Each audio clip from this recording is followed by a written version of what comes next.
প্রিয় বন্ধুরা, আজকে আমি কথা বলতে চলেছি মিমি চক্রবর্তীর রক্তবীজ 2 সিনেমার ভাইরাল বিকিনি পরা দৃশ্যকে নিয়ে। এই সিনেমাতে মিমি চক্রবর্তী সাবলীলভাবে অভিনয় করেছেন বিকিনি পরে, যা বাংলা সিনেমার সচরাচর কোনো নায়িকাকে এমনভাবে অভিনয় করতে দেখা যায় না।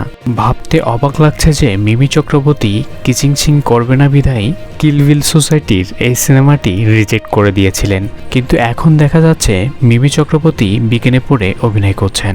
বর্তমান সময় মিমি চক্রবর্তীর কিছু বিকিনি পরে ছবি ভাইরাল হওয়ার পর থেকে তাকে নিয়ে চলছে আলোচনা সমালোচনা। তাদের মধ্যে অনেকেই বলছেন বিকিনি পরে অভিনয় করতে এমন সুন্দরভাবে আর কোনো বাংলা নায়িকাকে দেখিনি। আরও অনেকেই বলেছেন তার সুন্দর চেহারা এবং লুকটা বেশ সুন্দর লাগছে। দর্শকরা আরও বলেছেন তার এই ছবিগুলা দর্শকের মনে জায়গা করে নিয়েছেন।